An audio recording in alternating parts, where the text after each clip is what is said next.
Hi,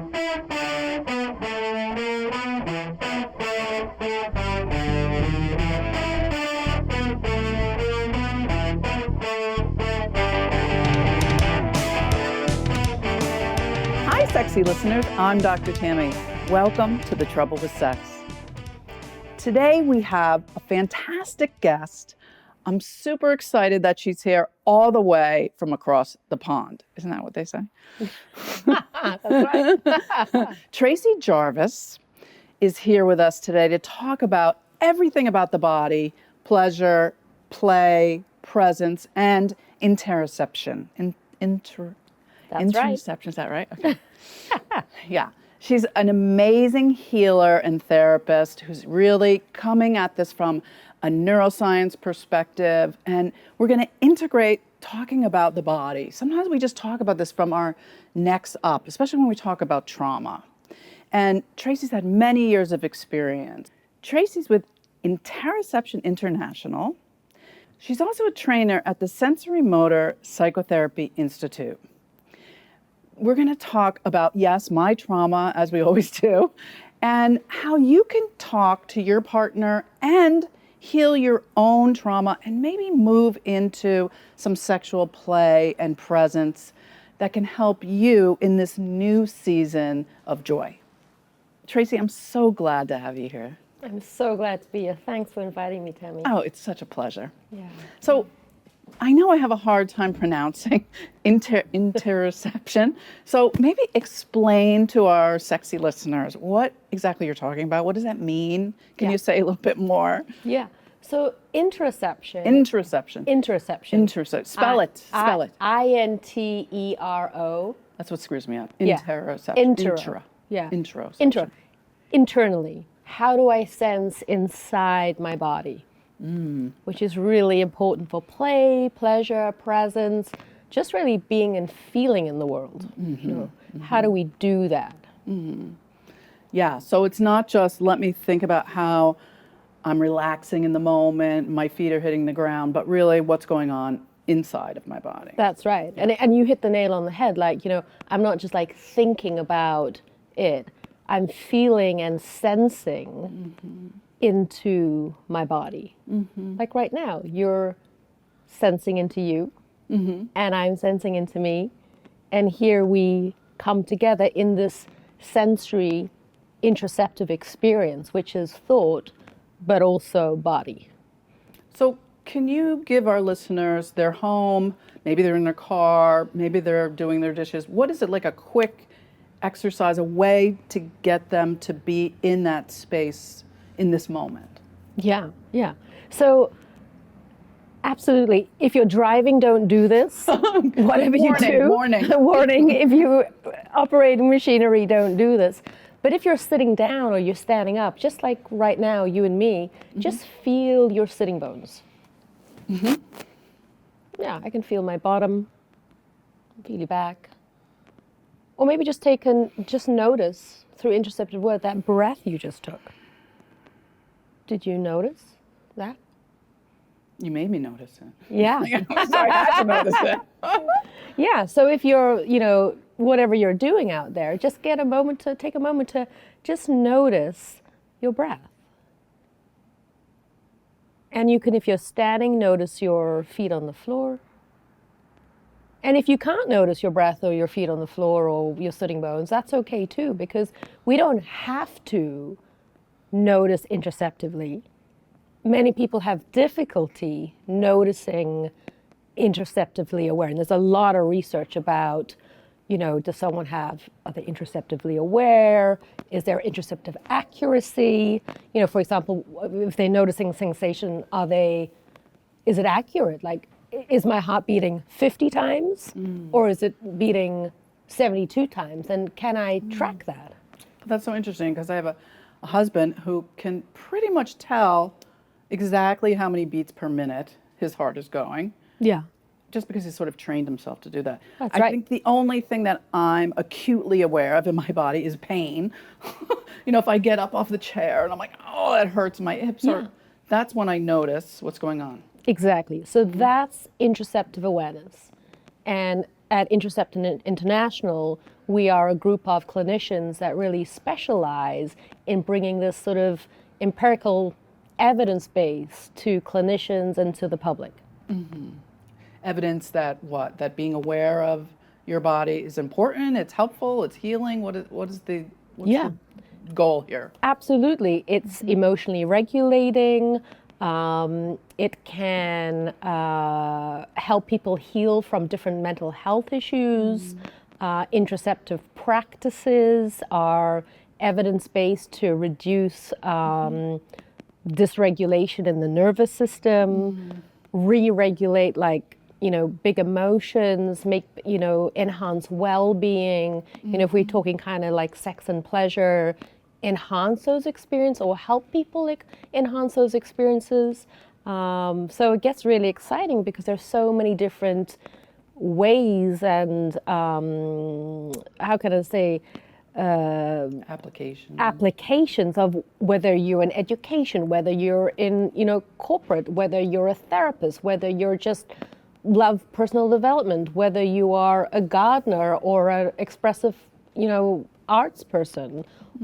Interoception comes into everything we do and makes us part of who we are as a living, breathing mammal human being.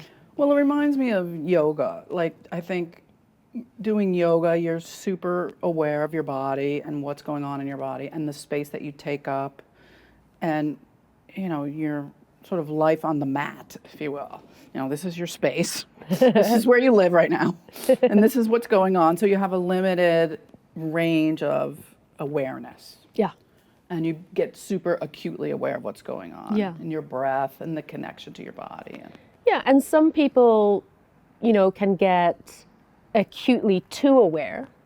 For example, their attentional network or their focus is just on that acuteness in their body.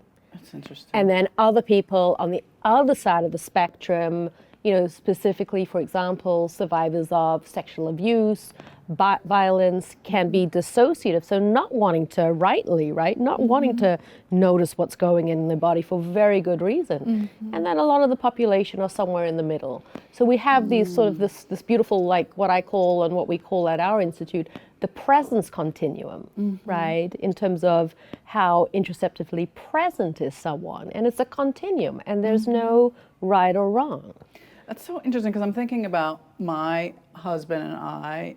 He has grown up with asthma. He's talked about it here, so I know I'm not outing him. But he's had it since he was a kid, and so he's sort of said his whole life, like, nothing's going on here, I'm fine. And he can tolerate a lot of distress. Yeah, internally. Yeah, in his body, physically. Same thing with my son. My son was born premature and like 3 months premature. Wow. And he's had like 8 concussions. He just like flings himself around. Wow. And I remember when he was little, he would have ear infections and his eardrums would have to burst before he would say, I'm in pain. Like he just learned to tolerate discomfort. I, on the other hand, growing up with a nurse as a mother who was never around, I was acutely and still am aware of every discomfort or experience of pleasure or pain in my body. Yeah. Like right now, my right hip hurts. I really want to move, but I don't. And I'm very twitchy. It's part of my ADD. Like people complain when they watch me on video that I move around a lot. Yeah. It's part of my neurodivergence. Like I can't help but move around because I feel things in my body very intensely. And so, like my husband thinks I complain too much. But I think what you just said makes so much sense. And I think my work is really figuring out what those signals are trying to tell me. Like, is it important? Is it a message? Is it a link to the past, the present? Can I also key in on what's pleasurable and not just what's uncomfortable? Yeah. And you're talking about, and there's a lot of research. I actually just interviewed Dr. Martin Paulus a couple of weeks ago around exactly what you're talking about, which is that interoceptive signaling. And with trauma and adversity, how that gets slightly impaired. So how that kind of like impairment in the noise of what people aren't noticing, one, gets impaired through trauma and adversity. Two, meaning is made. For example, when I feel excited and I have these like fluttery feelings, for some people that's super exciting. Or if you talk about sex, it's like super exciting to have all these sensations, right? For other people, they've made meaning if there's been some sort of bad experience.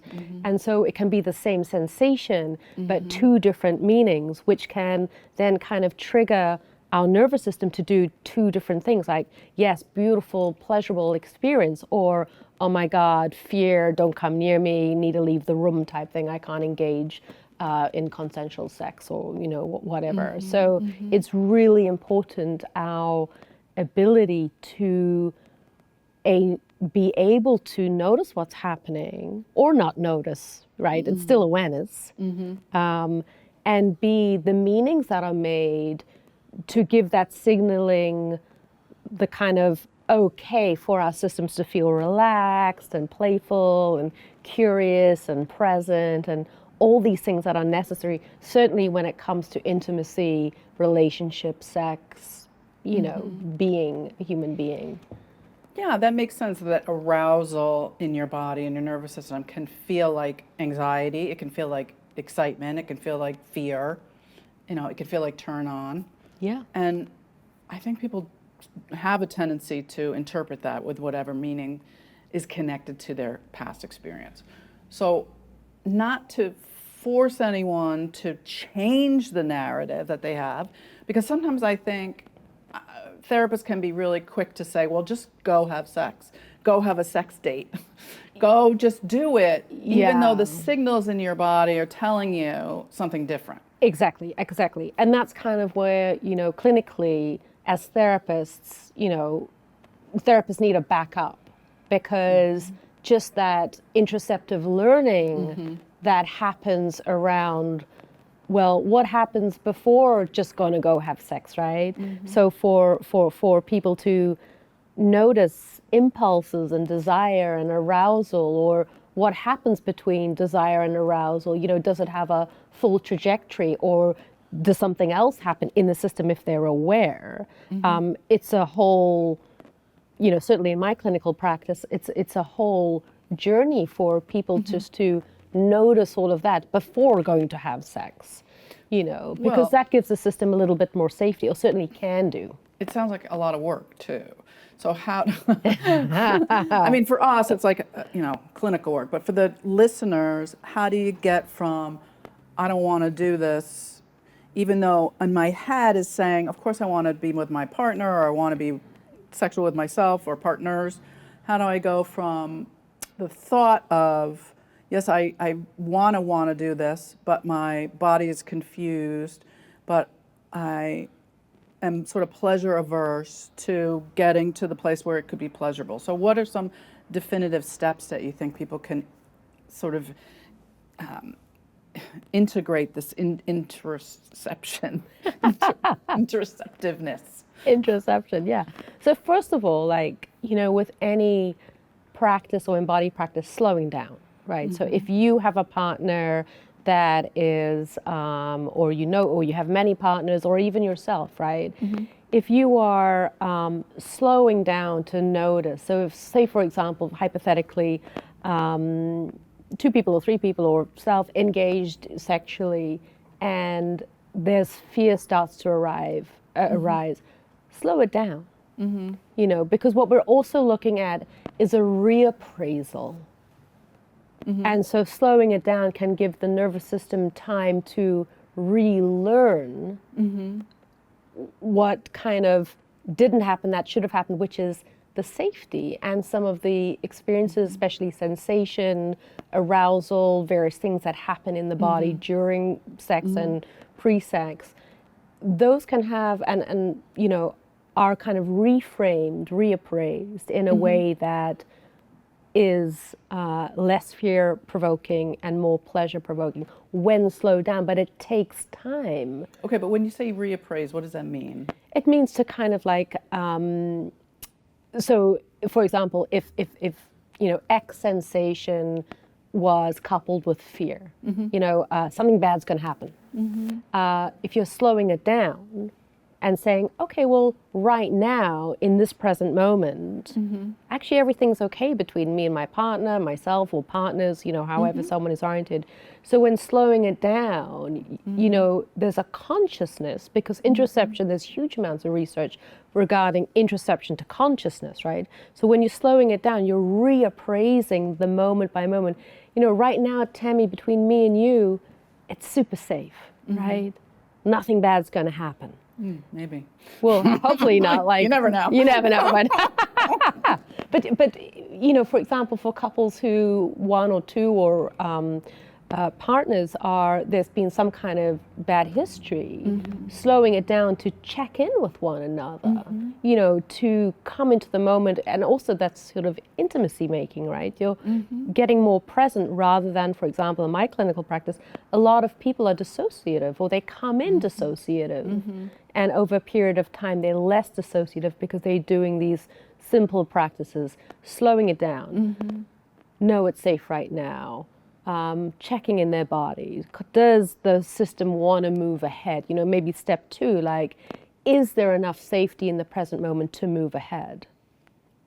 So you and I are in a safe, trusting space right now, but it could be that one of us internally is activated with, it could be excitement, it could be turn on, it could be concern, it could be anxiety, and you're saying, slow down, interpret that in your own consciousness, be aware that you're thinking and feeling that. Now, would you share that with your partner? Would you say, you know what, I'm just feeling a little nervous right now? Absolutely. And I think that's really important. Certainly, like, you know, clinically what I hear in my, and what I encourage in my clinical practice is around that communication piece, about saying like, hey, do you mind if we slow down? Or, hey, a part of me is feeling really nervous, or, hey, this is happening, you know, because that part of intimacy, the communication piece, is absolutely probably the most important for that healing of trauma. Right? Something different, there's a new experience. You know, a lot of sexual survivors, they don't get to speak up, right, if they're abused. So that kind of... find your voice. Find your voice. Be listened to. I need to stop right now. Yeah, let's stop right now. You know, those pieces, they might sound simple, but on the healing sort of trajectory, they're absolutely massive. I've had clients come in who talk about those experiences, like when I think about an incest survivor by her grandfather, she, you know, I encouraged her to just communicate with her partner, and it was the first time that she was able to say, hey, and be listened to. And it was like literally life-changing for the couple. You know, like, you know, forget the, you know, the orgasm and the, you know, whatever. Little pieces like that are critical for healing, but often looked over. Preaching to the choir here. I know, you're the expert, Tammy, I'm not. Well, you're the expert in integrating this part, and also working with people who've had really, you know, extreme horrific, complex trauma, especially when it comes in childhood and with incest, and that's some really serious stuff. So for people out there who are listening, it's really important to know and to hear that there is hope, that you can still be an adult sexual person. For sure. And find pleasure. Because it can feel so hopeless. Especially when you first begin that journey, if you're in therapy or not, even in not in therapy, just starting that self-awareness, it can feel so frustrating and lonely. When we come back, I'm going to ask you what I ask all of my guests, which is, what do you think is the biggest trouble with sex today? Are you at a crossroads in your relationship? Are you or your partner hesitant to commit the time and money to weekly couples therapy? You can resolve your conflict, work through affairs, increase intimacy, improve communication by working one-on-one with me, Dr. Tammy, in an intensive. It's similar to a couples workshop, but it's in person, private, just for the two of you, for a whole day or even 2 days.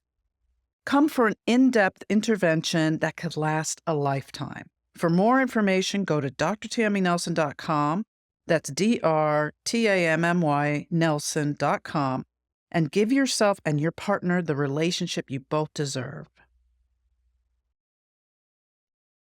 It all comes down to story. If you're working on a project, whether it's a nonfiction memoir, educational material, or a work of fiction, your ability to engage a reader comes down to telling a compelling story. I'm Douglas Moser, and I've helped writers hone their craft from proposal to finished product. I've coached budding memoirists and talented novelists, helping them find the story and refine their work. With a background in journalism, film, theater, fiction, and nonfiction, I can work with you in any capacity. To learn more, check out my website at douglasmoser.com. That's DOUGLASMOSER.com. And if you mention The Trouble with Sex or Dr. Tammy, I'll give you a 20% discount on all our work. The Psychotherapy Network or Symposium is the preeminent conference in Washington, D.C. for therapists. They recently started Innovations in Psychotherapy in Anaheim, California. We've attended both and asked attendees what they thought was the biggest trouble with sex today. Here's what one therapist had to say. What do you think is the biggest trouble with sex today? So I work mostly with cis-hetero couples, and I would say my biggest experience with them is my male clients are just looking for physical connection and touch. It doesn't have to be sex. And my female clients just are feeling pressured to give that touch because they're always worried it's going to lead to sex. And so there, I think, needs to be a bigger emphasis on touch without expectation relationally. We'd like to hear from you. What do you think is the biggest trouble with sex today? Go to thetroublewithsex.com and click on Ask Dr. Tammy and submit your response today. We may use it on a future episode. Now, let's get back to our conversation with our guest to hear their answer. Tracy, what do you think is the biggest trouble with sex today? Tammy, that's a massive question. And no pressure. I mean, you don't have to solve Where for do the we planet. Yeah, exactly. And we got, a few minutes. We've got like the next several days, no problem. Oh my God. You're not in any rush, right? You don't have to be anywhere. So, I think the biggest problem with sex today, now I'm sounding old, and I'm not. It's okay. It's okay, we need some wisdom here. Yeah. Well, so one of the things I do think about is sex within kind of human kind of history, right? And I think whilst I'm for the porn industry. Porn, yeah. I really, your accent is hard. It's like porn interesting. like from where I hail from, England. No, porn. Like Pornography. Pornography, yeah. Well, I'm for that. I think, the younger generation accessing, from, actually, I think about one client, bless his cottons, like. Bless his cotton? Yeah, English saying. It got a little scary there for a second. You're like, bless his cotton. Wait. Okay. Cottons, not anything else, okay. Right? But when I working with this guy, like at 5 years old, this person was exposed to porn, which totally psychologically took his sort of innocence and trajectory in a totally different way. Yeah. At 5. Yeah. And so many youngsters around the world from God knows how old, 5, 6, 7, 8, 9, 10, 8 years old having sex. I mean, having sex at 8. So the porn industry. Wait, they're having sex at 8? Certainly in the UK they are. At 8? At 8, at 9, at 10. Yeah. And so I think that is a problem. The consumption of sex as a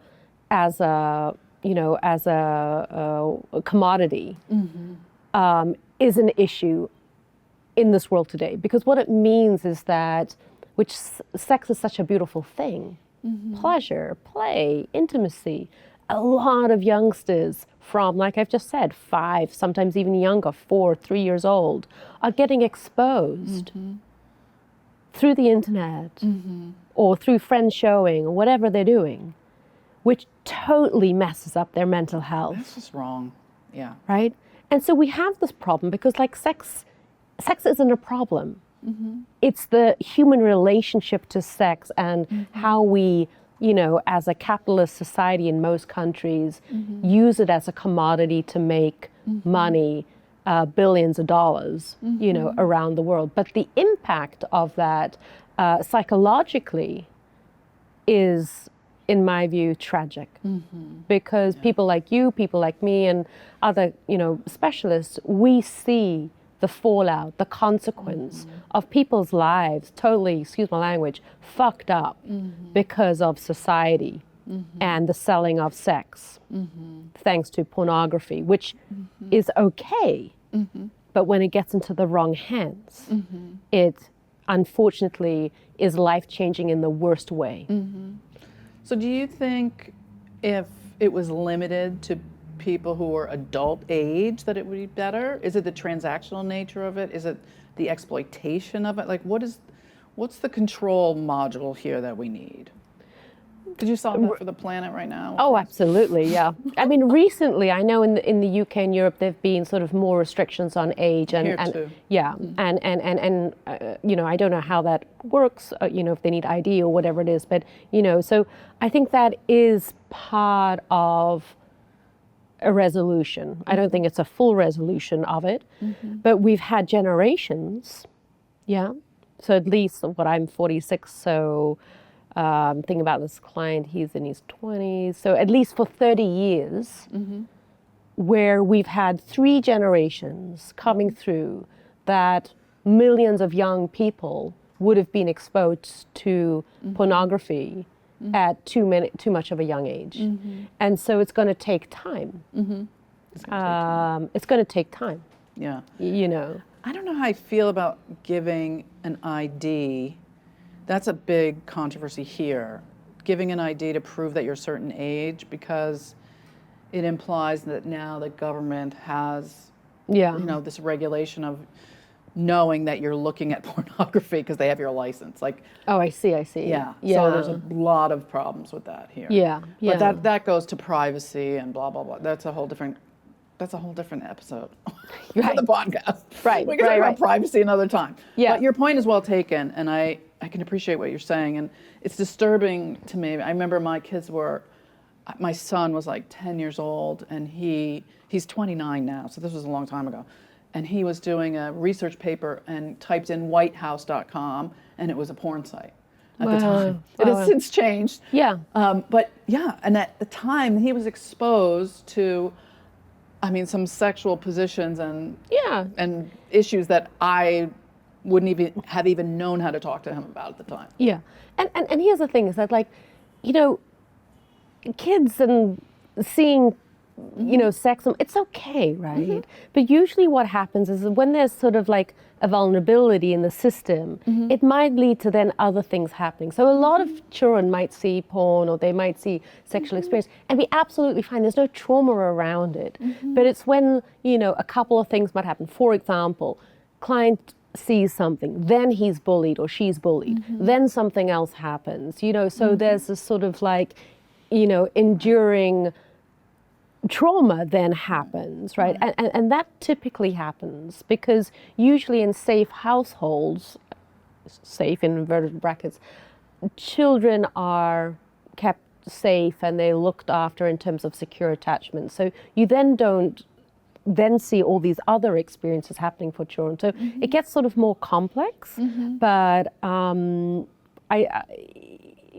pornography isn't traumatic in itself, but it's just when it happens in the context then of other, adversity happening for children. And in this day and age, like, just think about, in a school in LA, right? There's knives, there's drugs, there's sex, rock and roll, then they get exposed to porn, right? It's a whole thing. That is going to have an impact on mental health at some level. Well, I think what the research is showing too is that kids grow up saying, "Oh, sex, yeah, I've seen it all. I get it. I know how to do it. What I don't know is how to connect emotionally." Yeah. Like, where do you find that information? Because I've seen that you can have sex in all these different positions, but how do you integrate the interoception of it and also just the emotional awareness of how to combine in a relationship all those sexual positions with actually caring about somebody? And that gets really confusing. And I think those people in my son's generation coming up, it took a while to figure that out. Like, they weren't so curious about sex. They were curious about emotion. That's right. That's right. I mean, in my day, probably in your day, I grew up with the excitement and, liking someone or, fancying someone. And, then that developed into, sexual expression and that sort of thing. But what you're saying is that there's been so much, porn and everything as a commodity, just something, that people don't have that experience. It's almost like the innocence is taken away. It is taken away. And that emotional sort of connection, which is usually, I mean, who knows, maybe we're evolving as a species. Usually it's emotion, then sexual connection, right? But what you're sort of talking about is sex void of emotion. So it's kind of like there's a sort of shift. There's a shift, and I think the pornography, field has really added to that for youth, not for adults, but for youth who are first exposed because they're just seeing like boom, boom, boom, boom, rather than so to speak. I would also say that there's always been sex before emotion, though, because I think we don't want to overly feminize sexual experience, because I think, especially as female therapists, there's this idea that you have to be emotionally connected to have sex, and you can feel emotionally connected from having sex. Yes. And I think we have to be careful. There's a balance between that. kind of I think what you're talking about, like, is a concept of, embodied patriarchy, but also matriarchy. Like, how do we balance the feminine and the masculine? And just coming back to the continuum, there is no right or wrong, right? We can have sex right now without emotion. Can we? We could. Cameras are rolling. Or, it can be, sex with emotion. So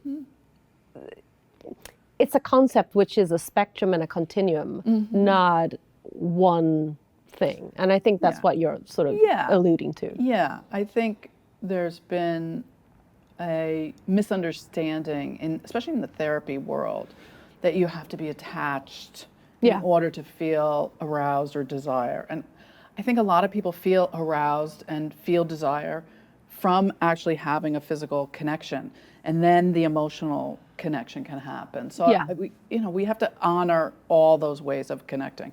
But I think your point about pornography being one of the biggest troubles with sex today is valid and for youth, because it impacts later generations, right? There's nothing wrong with pornography. Some pornography. Some pornography. Yeah. I think there's some things wrong with some pornography, but I'm not here to judge because I don't watch it all. But judge what people get up to. But I'm just sort of saying the impact to mental health is severe. And not to go off on a tangent, but I'm gonna, because I think that it's really disturbing what's in movies in general now. Okay, right now it's Christmas time, and I have seen so many movies with Santa having like an AK-47 and like being mean, violent Santa blowing away the elves in the workshop. I'm like, what? What movie were you watching? I've seen like half a dozen of them. I have not watched them, but I've seen them advertised on I'm not going to say what channel, but on television. I'm like, when did this happen? Wow. When did Christmas become the commodity where violence is now integrated into Santa, the Santa narrative? Wow. Evil Santa's like a thing. Evil Santa? Yeah. Wow. Fat Claus like now is like taking over the world, and he's got like a sleigh full of guns, and I'm like, wow. Like movies and television talk about there's pornography, but man, there's violence, the violent porn, the porn of violence, like that whole thing is really disturbing. But if we just like bring that back to the body, right? Back to kind of your interoceptive experience of that, I can see in your body, your face, your breath, Very everything. upsetting. Yeah. But that's why interoception is so important, because for us to be able to conceptualize as we do Christmas, right, for cultures that celebrate Christmas, but then to see something that's violent related to Christmas, it doesn't feel right if we're connected and we're interoceptively aware of what's happening in our bodies. I mean, yes, it's a construct, or Christmas is a construct. Well, It's based on a lot of violent religious history. I mean, let's be real.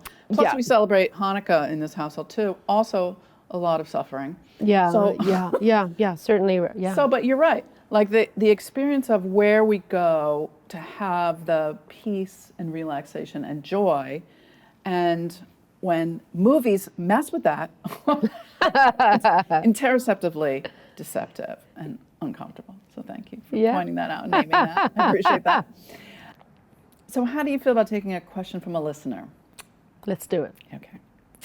So we have a question from Belle from Kansas City. Ooh, Belle, this is a tough one. Dear Dr. Tammy, I was assaulted as a teenager and have been working hard for years with a therapist dealing with the trauma and how to better react when I get triggered in my current relationship and family. I've made loads of progress, but I'm now interested in building resilience and teaching my kids resilience. I'd love your thoughts on this and how to model for my family. Oh, well, Belle, thank you so much for having the courage to write in. It sounds like, you've been working really hard with your therapist. You have a lot of the language around what you need to do, and that resilience is a goal for you. And I'm so sorry you went through that in your history. And I love that you want to model health for your kids. And thanks for writing in on today's episode. Tracy's a perfect person to talk to about this.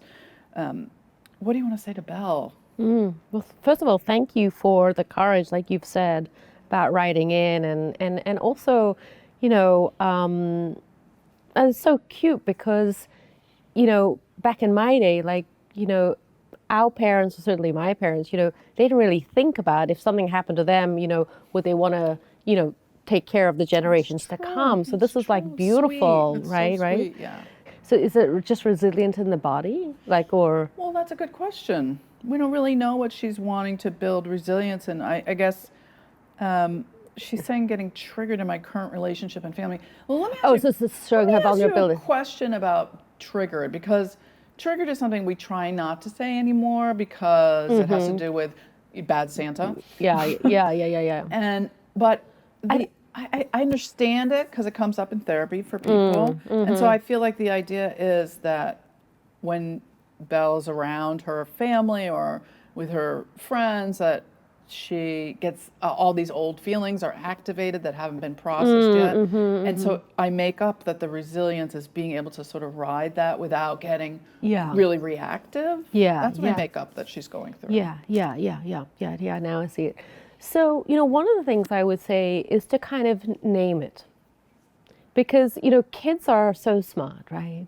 They're going to pick up unconsciously through mirror neurons, which are basically, if I'm feeling one thing, you're probably going to be feeling or pick it up something in your body. So just being able to name it, like, hey, something just happened and I'm feeling a little activated inside, but I'll be fine in a moment. So just naming it in front of the children, I think that does a huge amount to teach children and adolescents about it's okay to not be okay, right? And to kind of name it and to be vulnerable because that's resilience. I know Brené Brown talks about, courage and bravery, to kind of really name it when, you're not feeling, courageous or brave, to sort of like, I don't know, feeling really anxious about an exam if you're a student, about to sit your finals, or naming it in front of your group rather than getting bullied about it. So I would say that would be one way to start to name it.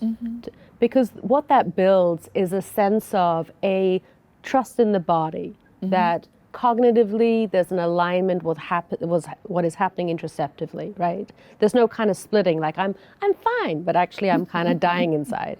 And then second, it gives kind of like, her children and, hope that it's okay that I'm not okay. I can name it, and then the environment will be fine around me. So then that they learn that they're not going to get bullied.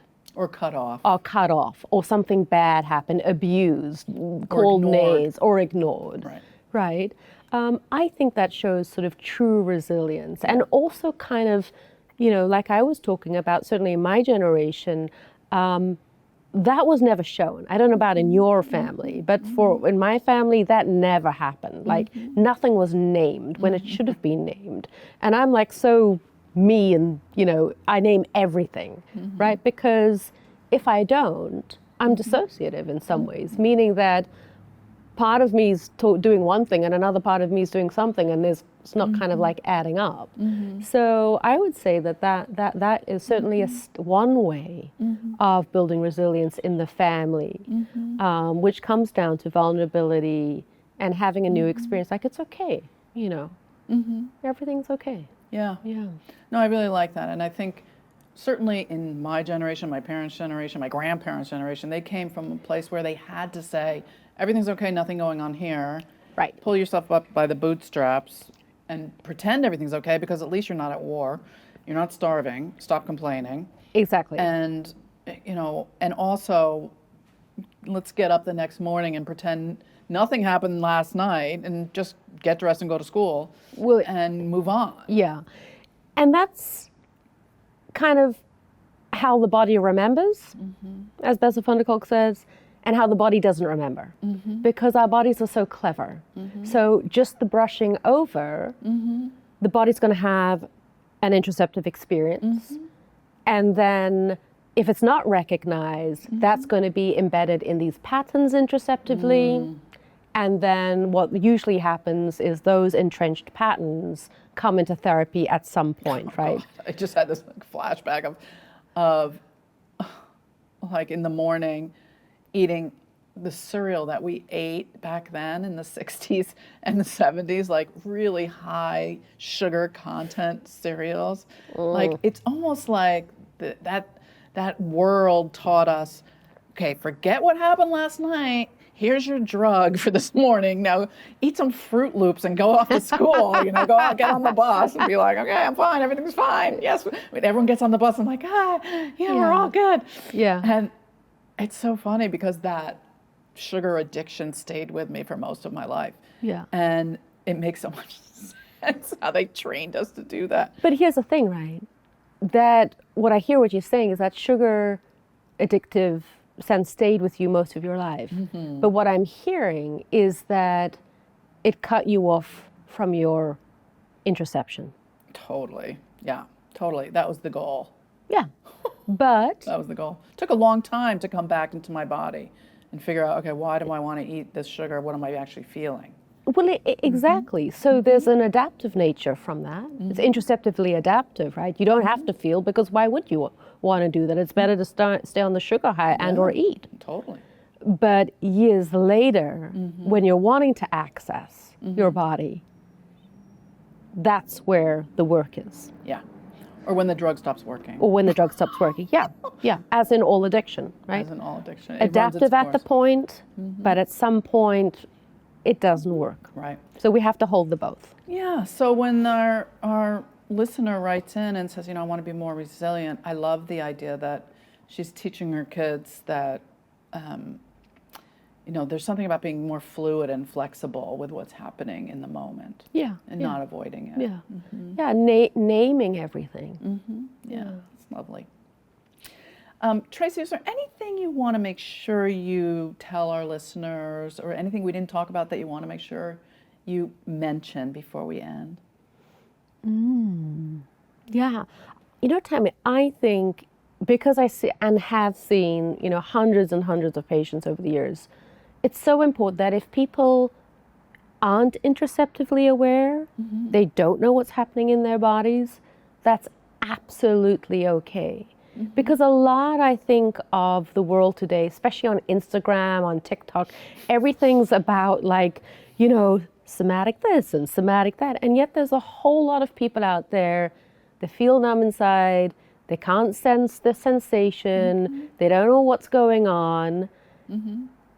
It's okay. And people's bodies and how they are aware of, if they are aware of their bodies, they're like that for very, very good reasons. But the culture that we're in is really kind of driven to, you know, do this, do that, you know, where actually holding both is very important. Yeah, there's people who can't for good reasons, and the people that can be very somatically and interoceptively aware, right? And we need to kind of speak to all those audience, and it's okay, whatever someone's circumstance or experience has been and or is right now. I really think that that's important as a, you know, trauma specialist myself. Yeah, thank you. I appreciate that. It's so interesting how trauma healing shows up in so many different ways. Yeah. And we can tell someone, you know, be in touch with your body and exercise, and then you can go out and run 100 miles a day. That's not really what we're saying. That's right. Yeah. That's right. Yeah, that's not healing either. Yeah, that's right. Yeah. You can go too deep into your body and avoid, just like you can be avoidant and not be in your body. Right. And so coming back to that, you know, presence continuum we were talking about, you know, somewhere in the middle, holding the polarities of all those different parts really help integrate whatever the adversity or the traumatic experience is over a period of time. Yeah. Thank you. So tell our listeners how they can find you, how they can get more information about you, how they can learn more about interoception. Yeah, well, certainly, you know, come onto our website, interoceptioninternational.com. Spell it. Oh my God. If you can't spell it, they can't spell it. INTEROCEP. I feel like I'm at school. TION, international.com. Perfect. Or, you know, if you want to train as a psychotherapist, you're already a clinician, I'm one of the Sensorimotor Psychotherapy trainers, do our training, or find me at tracyjarvis.net. TRACYJARVIS.net. Perfect. Tracy, thank you so much. It's been so fun to have you. Likewise. And very healing for me. I appreciate you. Yeah, I appreciate you, Tammy. Thank you. Thank you for doing the work you're doing in the world. It's important. Yeah. And to all of my listeners, thank you again for being here with us here at The Trouble with Sex. Until next time, I'm Dr. Tammy. Stay sexy, stay safe, stay sane during this time, and Happy New Year. Have a question about your relationship or sexual wellness? Visit thetroublewithsex.com and click on Ask Dr. Tammy to send us your questions. For sex-positive tips, live events, and updates, join our mailing list and follow us on Instagram at The Trouble with Sex. Listen to episodes of The Trouble with Sex on Apple Podcasts and Spotify. Please share and rate the show. We so appreciate and thank you for supporting us. The Trouble with Sex is produced by Brandy Savick. Audio for this episode was designed by Bethany Knoll Productions. This episode was engineered and mixed by Bruce Hirschfield. Music by Bruce Hirschfield.